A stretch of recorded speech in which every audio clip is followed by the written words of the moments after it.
What's good, YouTube? It's Nas and we back with another video. Road to 900 subscribers, of course. And in today's video, I'm going to be talking about Cam Thomas. And if you don't know, Cam Thomas was waived by the Milwaukee Bucks after being waived by the Brooklyn Nets. And now I have to ask the question, is this the end for Cam Thomas? And it really does seem like it's the end, because when you look at Cam Thomas as a player and you see, like, how is a talented scorer like Cam Thomas not on a basketball team? And I'll tell you why.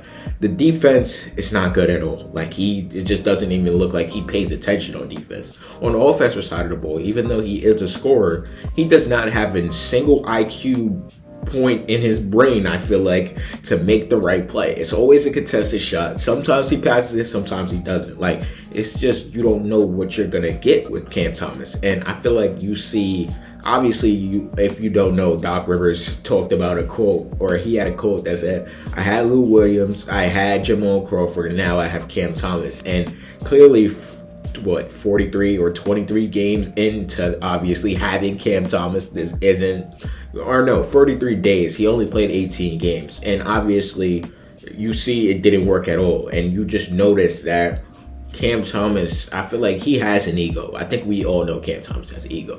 He thought he was going to be paid by the Brooklyn Nets last season. It didn't work. And then obviously he was playing for his contract. It didn't work. Brooklyn ended up waiving him.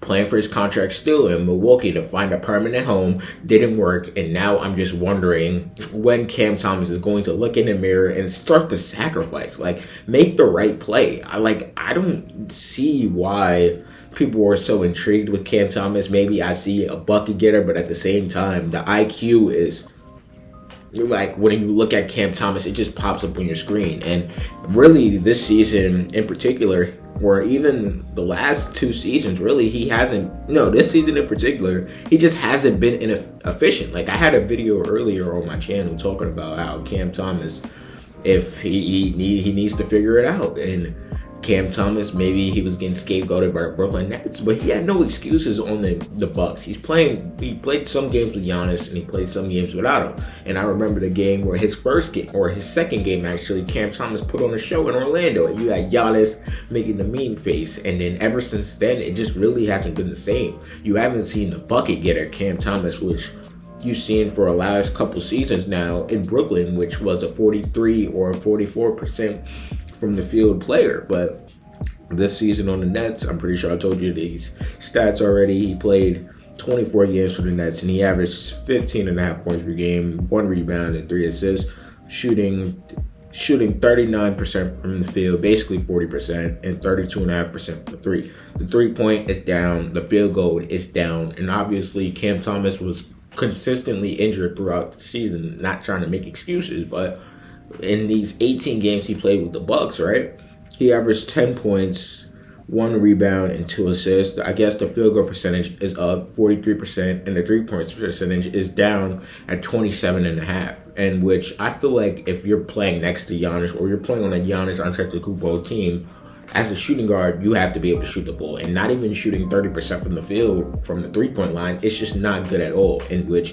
a season where Cam Thomas is trying to prove himself, a season where Cam Thomas is trying to change the narratives about him, it just really hasn't been that type of season. And I asked this question about Lonzo Ball a couple weeks ago, whether this is the end for him. And it's all because of knee injuries, I feel like, for Lonzo. But I feel like right now, we know what Cam Thomas is. He's a scorer, and he's nothing else. Like, that's why you can't really rely too much on Cam Thomas, or you feel like it's replaceable, because now in today's NBA, I feel like anybody could score 20 points. Like, I think anybody could guess that, I feel like, or even 20 points per game is not so much as oh my God, he averaged 20. Like, that's not so much of a great accomplishment anymore in today's NBA.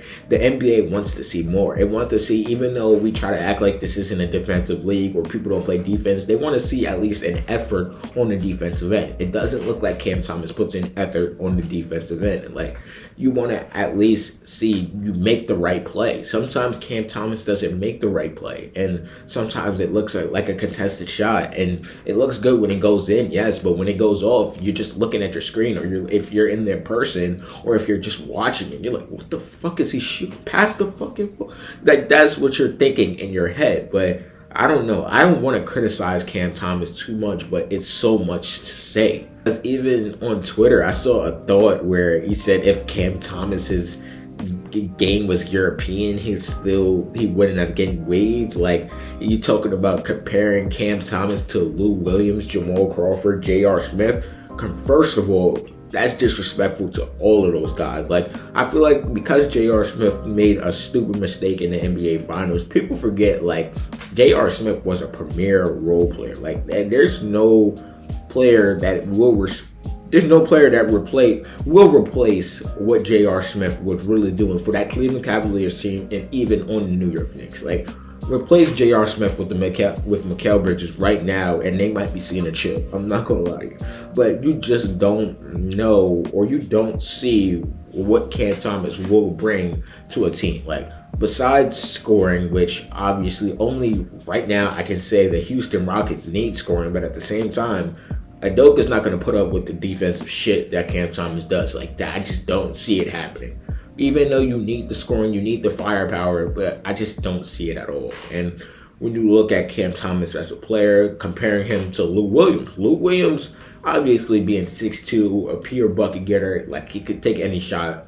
And there's already a story about Doc Rivers talking about that. But when you look at Lou Williams, used to actually at least try on the defensive end. Cam Thomas doesn't try. Jamal Crawford, he was always in the right position. We already know Jamal Crawford is one of the best ball handlers ever, and Cam Thomas can handle the ball. But at the same time, when you're looking at Jamal and you're looking at Cam Thomas, you're looking at two bucket getters, but one has the decision making to make the right play eventually. I just don't see that within Cam Thomas. Maybe I'm overthinking this Cam Thomas shit a lot, because after all, I like saying the game's about getting a bucket, and Cam Thomas does get buckets. That, I'm not gonna lie to you there, but at the same time, you can't help but to ignore all the little things that Cam Thomas does not do, and you look at, obviously, the talent that's around the NBA. The NBA is as talented as it's ever been, or will be probably, and I can't say that because obviously we don't know. But when you're looking at Cam Thomas, you just look at a player which just refuses to adapt. Like, people have been saying this about Cam Thomas for the longest. Like, everybody's just been ignoring it because he scores the basketball and he obviously takes difficult shots. He's like a highlight magnet when he takes a difficult shot and he makes it. But at the same time, not everybody wants to see that. Not everybody wants to see you just take difficult shots and not put the effort in on defensive end. Not everybody wants to see the low IQ plays be displayed on a nightly basis. Not everybody wants to see that. So when they're looking at the criticisms on Cam Thomas, you just say, like, they're fair. Yes, they're fair. But even with the Cam Thomas fans, like, you can't help but to disagree on, or you can't help but to agree on what obviously the criticism is on Cam Thomas, because I'm pretty sure if you watch Cam Thomas and everything I said will pop out on you like immediately. You're like, what is he doing? Oh, he made that. Oh, he's nice. And then he takes again. He misses. You're like, oh, so did he just shoot the same shot twice and this time it was contested?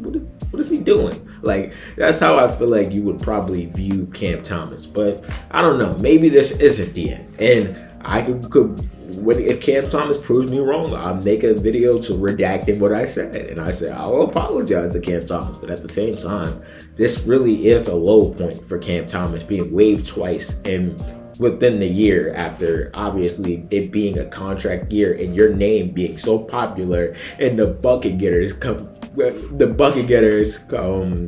compilation. I feel like that, I don't even know if that's the right word, but yeah, like, I don't know. Let me know if y'all still are high on Cam Thomas, and what do y'all think about Cam Thomas, and do y'all think that an NBA team at this very moment, or a playoff team, can use Cam Thomas right now?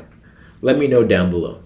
Subscribe. What's good, y'all? If y'all made it to the end of the video, I hope you guys enjoyed this video. And there's a video right here. I'm pretty sure you're gonna like it if you like this one. And the channel icon's right there if you want to just check out the channel in general. And yeah, leave a like too, because it really helps the algorithm push me out. And yeah, I appreciate y'all for watching this video nonetheless.